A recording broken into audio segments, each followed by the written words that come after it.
Senhor Jesus Cristo. Quero expressar a minha alegria, a minha gratidão ao Senhor, espero que também seja a sua, de nós podermos mais uma vez nos reunirmos para louvar, bendizer o nome do nosso Deus, para aprender da sua palavra, para ser ministrado pelo poder do Espírito Santo. Hoje um dia muito especial, né, que as pessoas estão celebrando aí o Dia das Mães, aquele talvez um abraço mais apertado. Hoje não podemos estar juntos muitas vezes, né? Você que ainda tem a sua mãe não pode estar junto, mas um momento muito especial também. A mãe realmente é um presente de Deus aqui na nossa vida.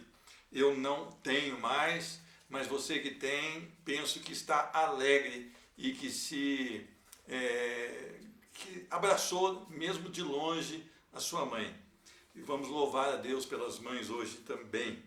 Meus irmãos, eu tenho encontrado com as pessoas e muitas vezes falado ao telefone, muitas pessoas estão inconformadas de nós não podermos estar reunidos no templo.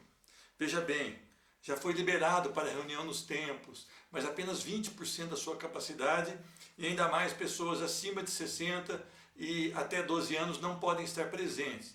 Então nós resolvemos por mais um tempo e pelo cuidado também com a saúde, para que ninguém leve contaminações, permanecer com o culto pela internet. Nós toda semana estamos aí buscando do Senhor a orientação, a direção. Enquanto não nos for permitido estar no templo junto, vamos adorar a Deus da mesma maneira. A igreja primitiva, quando ela foi perseguida, ela não deixou de adorar o Senhor. Ela não podia estar reunida no templo, ela tinha que estar cada dia em um lugar, porque ela era ali vítima dessa perseguição, e mesmo assim ela se manteve fiel. Então vamos buscar fidelidade, zelo, obediência, e se o Senhor nos permitir, logo estaremos reunidos no templo para adorar e bendizer o seu nome juntos, né? E matar a saudade, né? Porque é muito bom estar junto do irmão, da irmã, realmente há uma saudade muito grande. Hoje pela manhã eu relatei um testemunho que eu ouvi, que uma mãe estava pensativa. Talvez ela, diante dessa quarentena com os filhos, ela pôs no seu coração de não voltar mais a trabalhar. Nós estamos resgatando coisas que não tínhamos anterior a essa pandemia. Almoçar juntos, estar mais juntos em casa. Então nós estamos resgatando também alguns valores que nós tínhamos perdido, né? Porque o mundo de hoje é muito rápido, ele exige muito das pessoas, um padrão de vida alto exige investimento alto, um padrão de vida talvez que você ainda não possa ter, você quer ter e acaba cada dia mais mergulhando no trabalho para ter dinheiro, e isso tem separado as famílias. Então nós devemos louvar o Senhor em qualquer e toda situação, e nessa pandemia nós temos aprendido coisas também. Que o Senhor nos conserve, nos dê vida ainda para que nós possamos avançar com o reino de Deus e possamos também resgatar alguns valores. Nós vamos falar hoje sobre um amor indescritível, um amor imensurável, que é o amor de Deus para com um pecador como eu e você. Meus irmãos, onde as pessoas estão, muitos entrando em depressão, outros estão ficando perturbados, outros estão questionando, outros estão, por não acreditar em Deus, estão totalmente desacreditados de tudo. Nós temos a fidelidade do Senhor e das suas promessas. Nós temos este amor inquestionável do Senhor Deus sobre a nossa vida e nós nos alegramos nele. Eu quero convidar a igreja a abrir a sua Bíblia em Romanos capítulo 5. Abra a sua Bíblia em Romanos capítulo 5.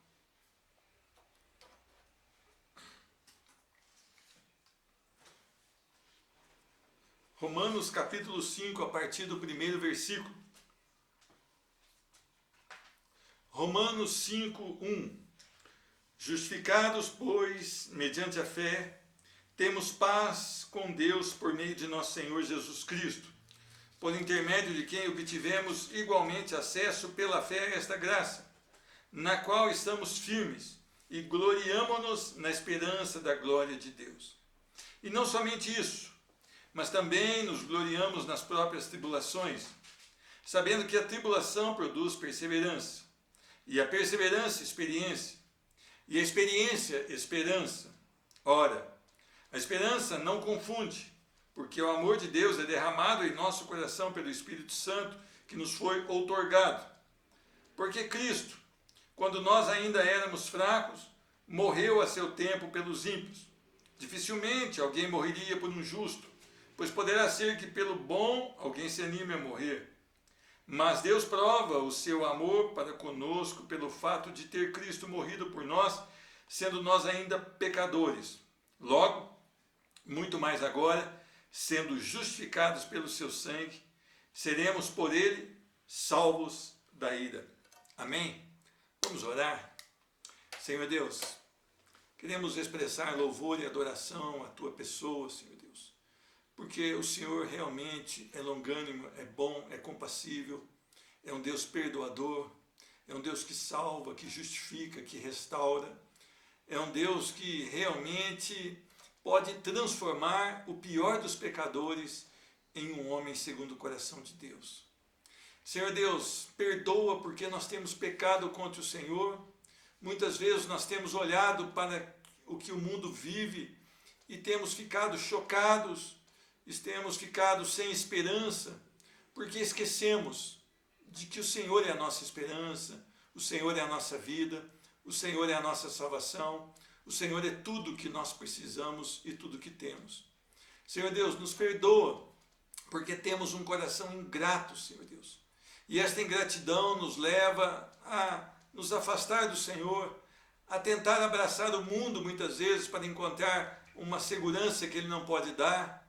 Tentamos abraçar o mundo para encher os nossos corações com coisas que não encherão os nossos corações. Então nós queremos hoje, Senhor Deus, pedir esse perdão e voltar, Senhor Deus, aos teus pés e declarar que só o Senhor é a nossa salvação, só o Senhor é a nossa luz, só o Senhor é a nossa força, só o Senhor é a nossa esperança, só o Senhor que nos justifica, que nos salva, que nos restaura, que nos redime e que nos leva em segurança nessa terra. Senhor Deus, santifica-nos na tua verdade, na tua palavra, Senhor Deus, para que sejamos, Senhor Deus, realmente separados para o louvor da tua glória. Senhor Deus, olha para aqueles que ainda não têm amor e nem zelo pela tua palavra, aqueles que estão em rebeldia com o Senhor. Senhor Deus, tenha misericórdia e salva essas vidas, Senhor Deus. Tu podes salvá-las, Senhor Deus, nós não podemos. O que nós podemos é anunciar as boas novas do Evangelho, mas o Senhor é aquele que pode convencer através do seu Espírito Santo e fazer, Senhor Deus, com que esse coração possa então confessar que Jesus Cristo é o Senhor depois de se arrepender dos seus pecados. Senhor Deus, eu quero pedir, Senhor Deus, no nome de Jesus, pelas mães, Senhor Deus, que elas possam entender que ser mãe é um presente do céu, Senhor Deus, e que elas têm uma responsabilidade e vão prestar contas diante do Senhor pela educação, pelo cuidado com os filhos, pelo direcionamento dos filhos através da tua palavra, e que elas possam realmente entender, Senhor Deus, que há um propósito quando o Senhor as permitiu ser mãe. No nome de Jesus Cristo, abençoa cada uma delas, Senhor Deus. Abençoa aqueles corações que estão entristecidos por não mais terem uma mãe, Senhor Deus, mas que são consolados também pelo teu poder, que eles possam entender que tudo tem um tempo, Senhor Deus, e que o tempo chegou. No nome de Jesus Cristo, que durante a meditação dessa palavra, Senhor Deus, toda insuficiência, Senhor Deus, toda falta de sabedoria do teu servo, seja corrigida pelo poder do teu Santo Espírito. E que essas pessoas que estão, Senhor Deus, atentas a ouvir a tua palavra, possam ser preenchidas pelo poder do teu Santo Espírito, Senhor Deus. É no nome de Jesus que nós oramos e agradecemos. Amém e amém. Meus irmãos, é tão maravilhoso nós falarmos do amor. Muitas pessoas buscam compreender o amor, outras buscam serem amadas e buscam em um relacionamento aqui nessa terra. Algumas buscam em um livro, outras buscam em um filme, mas ninguém conhece verdadeiramente o amor, se não for o amor que vem do céu, Senhor Deus. O Senhor é o Deus que ama de maneira perfeita. O Senhor é o Deus que não só ama e prova o seu amor por nós. Então você que quer conhecer sobre o amor, está na palavra do Senhor. Um Deus amoroso, o amor de Deus. Meus irmãos, o amor de Deus, ele é grande, tão abrangente, tão profundo, tão perfeito, tão maravilhoso, que ele não pode ser entendido pela maioria das pessoas que habitam na terra, a não ser aquelas que foram encontradas pelo Senhor e salvas por Ele, que podem então começar a entender que esse amor é um amor realmente indescritível, um amor imensurável, um amor que nós não podemos esquadrinhar, entender sobre ele, que nós não podemos limitá-lo, porque ele realmente não tem limites. E quando eu leio esse texto de Romanos, capítulo 5, eu começo a entender um pouco mais sobre esse amor na primeira palavra do versículo 1 do capítulo 5, justificados. Meus irmãos, a maioria dos crentes tem dificuldade com essa palavra, justificados. A maioria dos crentes pensa que Jesus perdoou, que Deus perdoou os pecados e acabou. Não, Deus perdoa os pecados, mas nós continuamos ainda culpados pelos nossos pecados. Veja bem, nós só somos inocentados do nosso pecado quando alguém paga por eles. E quem pagou pelos pecados daqueles que são salvos? Cristo Jesus. Por isso que diz, justificados, pois, mediante a fé, temos paz com Deus por meio de quem? De nosso Senhor Jesus Cristo. Não é só o perdão, mas é inocentar o culpado. O homem sem o perdão e sem esse inocentar, ele está em rebeldia contra Deus, ele está em rebelião contra Deus. Tanto é que quando o homem pecou, Deus o expulsou da sua presença, porque haveria oportunidade de restauração. Então o Senhor foi misericordioso quando o homem pecou, expulsando da sua presença, e o homem então foi banido daquele local chamado Éden, para que ele não continuasse eternamente em pecado. Mas havia, antes de Deus formar o homem, de Deus formar todas as coisas que você pode ver, um projeto de reconciliação, de justificação do homem que crê em Cristo Jesus. Então, veja bem, nós fomos perdoados dos nossos pecados, mas ainda continuamos culpados. Então, o que aconteceu? Jesus foi à cruz do Calvário, subiu aquela cruz, morreu aquela morte, o sacrifício de Jesus foi aceito pelo Senhor. Então, naquele momento, os nossos escritos de dívidas foram cravados na cruz do Calvário e os nossos pecados foram cancelados, porque os nossos pecados foram colocados em Cristo Jesus, e o Pai, por um instante, virou as costas para Cristo Jesus, e a ira do Deus Pai, então, foi derramada em cima de Cristo Jesus naquela cruz do Calvário. Isto é a justificação. A ira que deveria ser derramada sobre nós foi derramada sobre Cristo. De todo mundo, não. Dos que creram até o último dia. Somente desses, que a Bíblia chama de poucos. De todas as tribos virão muitas pessoas, mas comparado com a quantidade da humanidade, ainda podemos chamar de poucos. Somente aqueles que foram justificados por Cristo Jesus. Meus irmãos, esse acesso à graça nos faz homens e mulheres firmes na esperança da glória de Deus. Por intermédio de quem obtivemos o quê? Acesso pela fé a esta graça na qual estamos firmes e gloriamo-nos na esperança da glória de Deus. Então todos aqueles que são salvos tiveram acesso à graça, ao favor imerecido que Jesus derramou sobre os salvos, a graça do nosso Senhor Jesus. Gente, isso é maravilhoso. Nós não fomos salvos pelas obras, porque nós já tínhamos pecado e não temos nenhuma condição de ser salvos pelas obras, porque temos um pecado em nossa vida, 2 ou 3 ou 4, 1 milhão ou bilhões, então nós não temos mais direito. Então nós precisamos de alguém que nos justifique. Cristo derrama sua graça sobre as nossas vidas, e pela graça nós estamos também firmes na fé, olhando para a glória do Senhor, que há de ser revelada no último dia, onde o Senhor voltará da mesma maneira que subiu. Ele voltará por entre as nuvens para buscar a sua igreja, uma igreja imaculada, uma igreja santificada por Ele mesmo e nele mesmo. Isso é maravilhoso demais, porque a palavra diz que nós não teríamos nenhuma condição de salvação, mas Jesus fez por nós. Ele renunciou ao seu trono de glória momentaneamente, se fez carne, passou pelos limites da vida humana, mesmo sendo Deus. E ele foi obediente, obediente até a morte de cruz.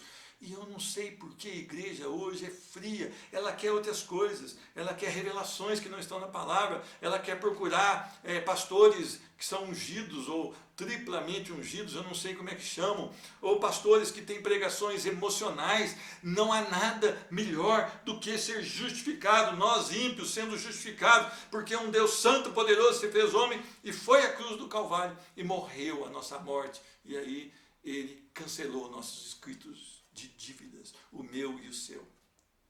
Será que isso não basta para você se apegar ao Senhor, para você querer mais de Deus na sua vida, para você buscar mais a Deus? Será que isso não basta? Se isso não basta é porque você não entendeu nada sobre a salvação em Cristo Jesus e não entende nada sobre a justificação de um ímpio. E não é justificado, porque isso deveria ser a única razão das nossas vidas.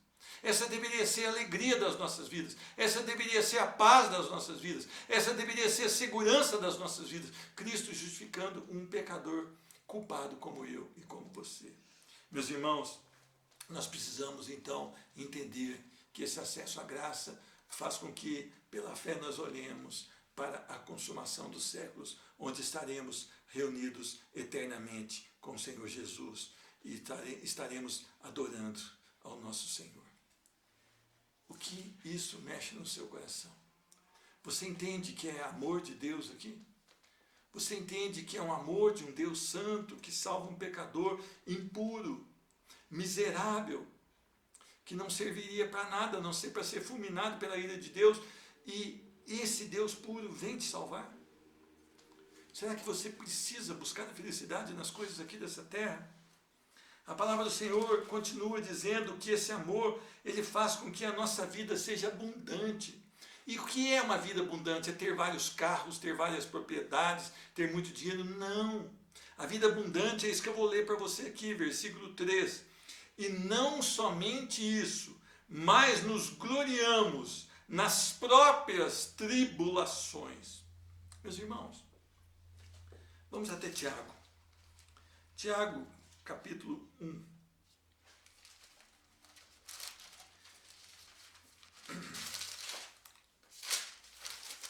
Tiago, capítulo 1. Versículo 2. Meus irmãos, tende por motivo de toda alegria ou passardes por várias provações, sabendo que a aprovação da vossa fé, uma vez confirmada, produz perseverança. Ora, a perseverança deve ter ação completa, para que sejais perfeitos e íntegros, em nada deficientes. Meus irmãos, não somente isso, mas nós nos gloriamos também nas próprias tribulações. Nós estamos vivendo um tempo em que nós não podemos fazer aquilo que tínhamos planejado de fazer. Algumas pessoas tinham viagens marcadas, outras têm que ter acesso a outros estados e agora elas estão confinadas. Mas nós louvamos ao Senhor mesmo diante dessa tribulação. Porque isso é ser cristão, isso é estar em Cristo. As tribulações, elas vão produzir em nós perseverança. Olha o que diz, sabendo que a tribulação produz perseverança, é aquele que caminha sem desistir, aquele que não olha para trás, aquele que vai avante, porque ele está em Cristo Jesus, que o reconciliou com Deus, que o justificou, e isso é tudo que ele precisa, e isso é tudo que ele pode ter, e isso é o melhor que ele pode ter. Então ele continua, eu passo por provações, por tribulações, e Paulo as chama, lá em 2 Coríntios, capítulo 4, olha como Paulo as chama, ele as chama de leve e momentânea tribulações.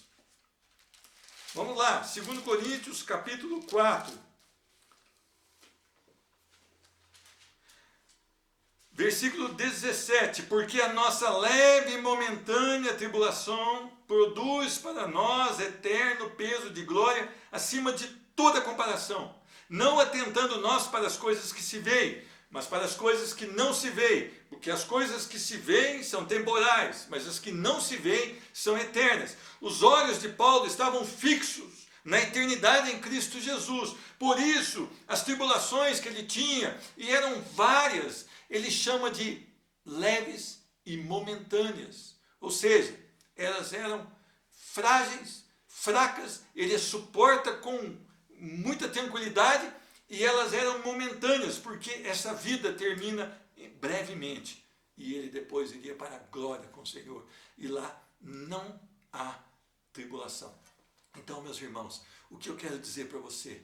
Que você precisa perseverar. Se você está em Cristo Jesus, as tribulações vão ter um caráter de aproveitamento na sua vida, e elas vão produzir um homem perseverante, uma mulher perseverante, e essa perseverança vai produzir em você experiência. E o que é experiência? É o caráter aprovado, é a maturidade do crente, é aquele homem, aquela mulher que são testados, que são purificados no meio da prova, e vão crescer, e vão caminhar, e com um caráter aprovado, ou maduros em Cristo Jesus.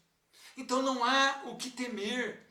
A tribulação produz perseverança, a perseverança produz experiência, e a experiência produz esperança. Que maravilhoso é servir ao Senhor.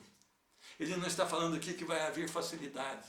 Ele está falando que você vai gloriar, que você vai louvar ao Senhor, que você vai glorificar o Senhor, mesmo em meio às tribulações, porque você sabe que elas produzirão perseverança, perseverança, experiência, experiência, esperança. Então, cada dia mais, você espera em Cristo Jesus, você quer Cristo Jesus, você se agrada de Cristo Jesus, você glorifica em meio à prova Cristo Jesus, você exalta o nome do Senhor Jesus. Então, quando as pessoas estão todas desanimadas, você lembra que você estava perdido, que você era culpado, que não havia nenhuma solução para a sua vida, mas aqui, agora você está reconciliado com Deus por meio de Cristo Jesus. Então você não olha para as tribulações, você, como Paulo as chama de leve e momentâneas, e caminha, porque você sabe que cada dia mais você vai ser lapidado, forjado, e vai se parecer mais com Cristo Jesus.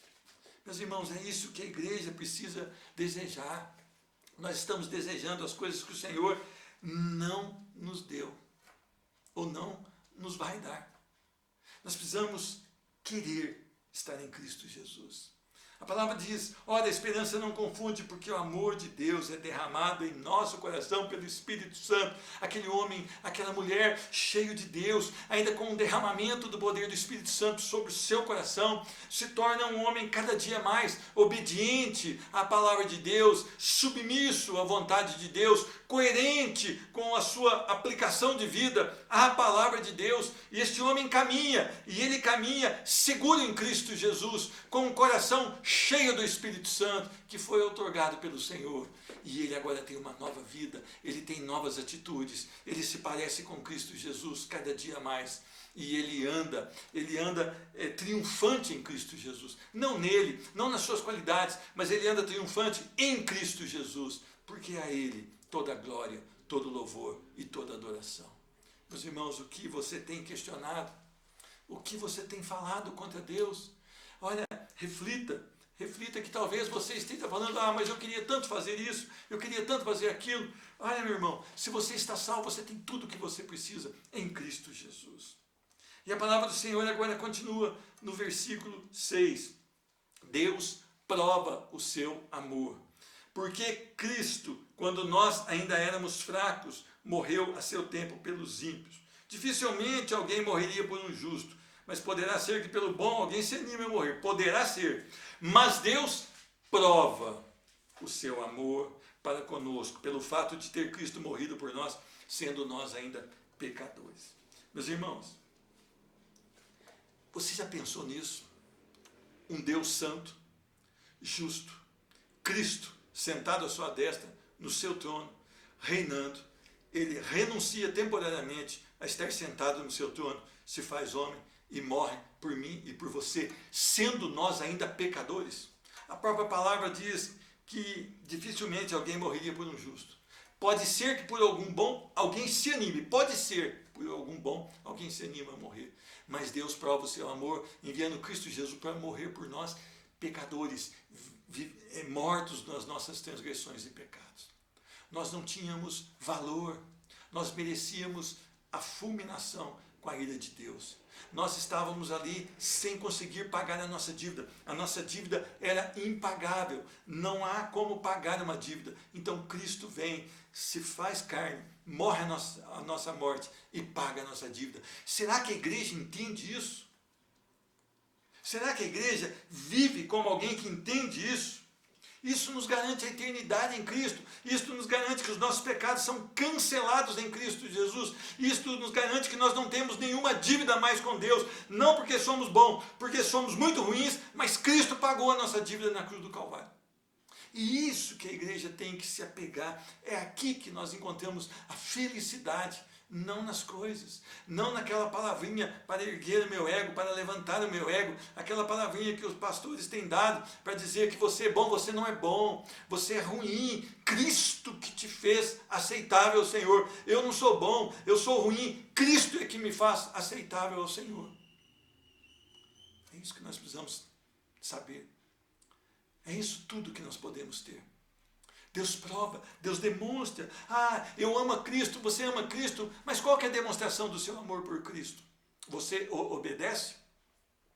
Você se submete a Ele? Você o ama sobre todas as coisas? Você deseja estar com Ele? Você se prostra diante dEle? Quando você vai dar as respostas ou quando você vai fazer os seus projetos, Deus, Ele se agrada das suas respostas e dos seus projetos. As suas respostas e os seus projetos são coerentes com a palavra de Deus. Você demonstra o seu amor, porque Deus prova, Deus demonstra o seu amor. Porque Deus amou o mundo de tal maneira quer dizer que Deus demonstrou o seu amor. E envia o seu Filho unigênito. Meus irmãos, eu quero que você entenda isso. Deus prova o seu amor morrendo por imprestáveis, por miseráveis, por homens e mulheres que já estavam condenados. Olha, é muito interessante para nós refletirmos uma ilustração. É só uma ilustração. Um homem está preso, está no corredor da morte. E ele vai ser executado ao meio-dia do próximo dia. E chega uma pessoa até ele, uma pessoa lhe oferece uma Mercedes, um carro Mercedes, que vale R$1 milhão. Fala, olha, você tem uma Mercedes. O que isso resolve para ele? Nada. Isso é o que a teologia da prosperidade faz com você. Você continua condenado. Agora, para esse mesmo homem, vem o carcereiro e fala, olha, eu abro a porta e você pode sair. Alguém vai morrer no seu lugar. Agora sim, tem serventia na vida daquele homem. Foi isso que Cristo fez. Nós estávamos condenados, nós estávamos aguardando a nossa execução, e Cristo veio e pagou por nós, morreu em nosso lugar, e nós então fomos libertos daquela condenação. Então a teologia da prosperidade não te traz nada. Cristo te traz tudo. Meus irmãos, e agora eu aprendo, versículo 9, logo, muito mais agora, sendo justificados pelo seu sangue, o sangue do Cordeiro, seremos por ele salvos da ira. Meus irmãos, há uma definição do que é a ira no último dia, ou a ira que vai cair sobre aqueles que não se arrependerem e crerem no Senhor Jesus. Eu vou ler uma frase. Ira é a resposta determinada, firme, sem misericórdia, sem graça, sem compaixão de Deus ao pecado. Quem escreveu essa frase foi John MacArthur. Então nós vamos até Apocalipse capítulo 14, para você entender do que Deus ele nos livra. 14, versículo 9, Apocalipse 14, versículo 9. Se alguém adora a besta e a sua imagem e recebe a sua marca na fronte ou sobre a mão, também este beberá do vinho da cólera de Deus, preparado sem mistura, do cálice da sua ira, e será atormentado com fogo e enxofre diante dos santos anjos e na presença do Cordeiro. O Cordeiro vai estar lá, e não haverá misericórdia mais, não haverá salvação, não haverá redenção, não haverá justificação mais. E isso vai ser a pior parte, porque você vai ver o Cordeiro e você vai estar na ira do Senhor. A fumaça do seu tormento sobe pelos séculos dos séculos. A duração disso, pelos séculos dos séculos. E não tem descanso algum, nem de dia e nem de noite. Os adoradores da besta e da sua imagem, e quem quer que receba a marca do seu nome. Meus irmãos, este selo, esta marca, é aquele que tem um coração que pertence a Satanás. Então, aquelas pessoas que não têm Jesus como seu Senhor, elas estarão aqui se morrerem nessa condição. Estarão sofrendo, bebendo o vinho da cólera de Deus, a força, a fúria da sua ira sendo derramada. Será atormentado com fogo e enxofre, meus irmãos, diante dos santos anjos e na presença do Cordeiro. Então eu quero que você entenda do que Jesus nos tira da condenação a isso. Meus irmãos, esse é o pagamento para aquele que não se arrepende dos seus pecados. Esse é o pagamento para aquele que continua vivendo segundo o seu próprio coração. Esse é o pagamento para aquele que está dizendo, olha, não tem nada a ver, no final vai todo mundo para o céu. Olha o céu que ele vai herdar aqui. É isso. É a palavra de Deus trazendo essa revelação. A ira do Deus Santo, plena fúria da ira do Deus Santo. E nós estamos avisando você que ainda não tem o Senhor Jesus como único e suficiente Salvador, que você então ore, implore pela sua salvação. Nós temos orado pela salvação dessa nação, mas você precisa também, você que não tem convicção da sua salvação, começar a suplicar ao Senhor para que você não morra sem conhecê-lo verdadeiramente. Conhecer significa ter intimidade com Deus, relacionamento e intimidade com Deus.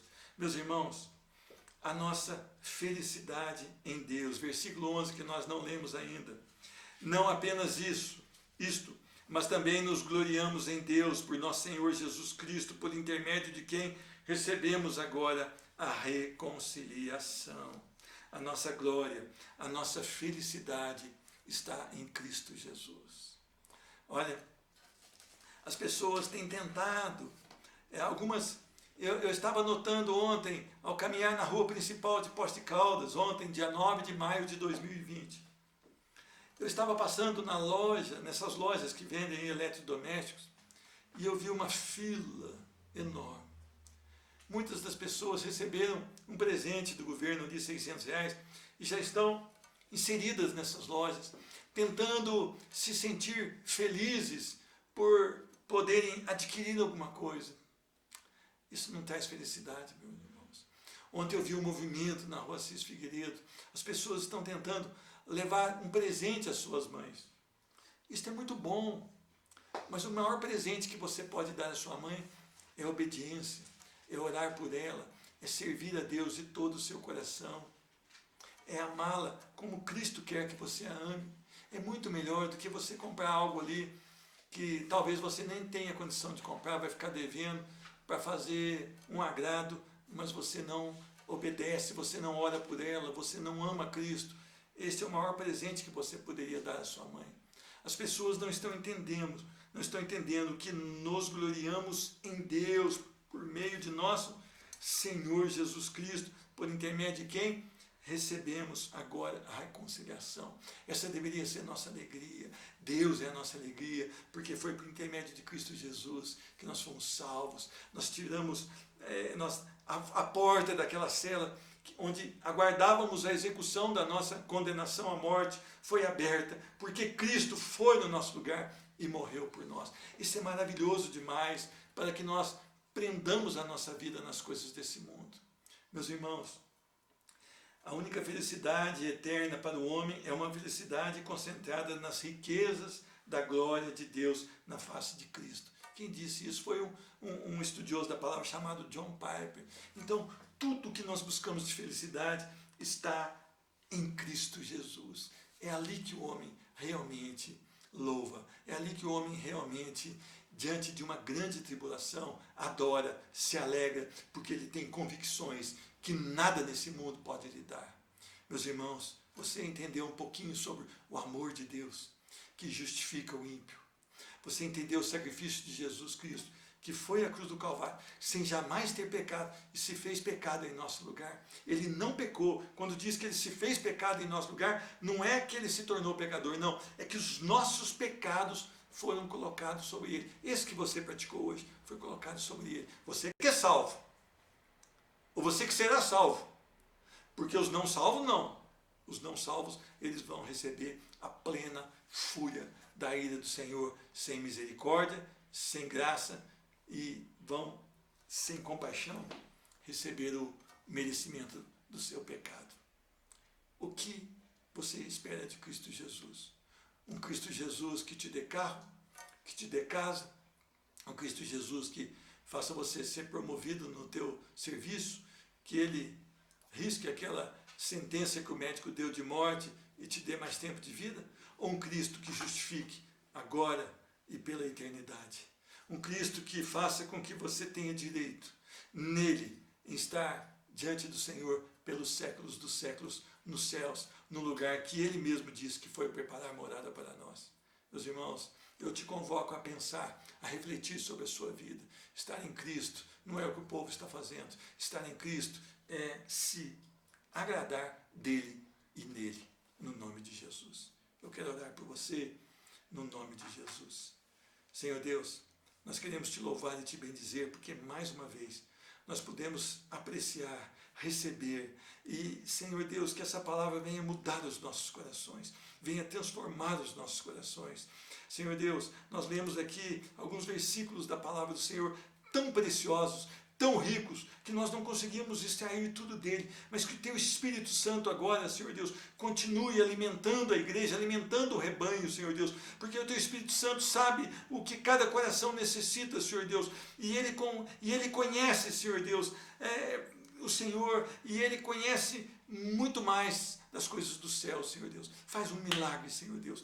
Faz um milagre nesses corações que receberam da tua palavra. Abençoa as mamães, Senhor Deus, que elas possam estar em Cristo Jesus, amar a Cristo Jesus sobre todas as coisas, Senhor Deus. Abençoa essa nação que passa por um problema sério, Senhor Deus, uma pandemia que vem, Senhor Deus, e nós não sabemos o que pode acontecer, mas Tu és o Deus que tem tudo debaixo das Tuas mãos, debaixo do Teu controle, e Tu és o Deus que pode dar a ordem, Senhor Deus, para que essa epidemia cesse, Senhor Deus, no nome de Jesus, Senhor Deus. Até ontem, mais de 10 mil mortes aqui, Senhor Deus, e quantas delas partiram sem Cristo Jesus, e quantas delas que nós nem sabemos e ainda não foram identificadas ou contadas nesse gráfico, Senhor Deus. Senhor Deus, visita os corações dessa nação, perdoa, regenera, salva e tira, Senhor Deus, essa enfermidade. É a oração que nós fazemos no nome de Jesus Cristo.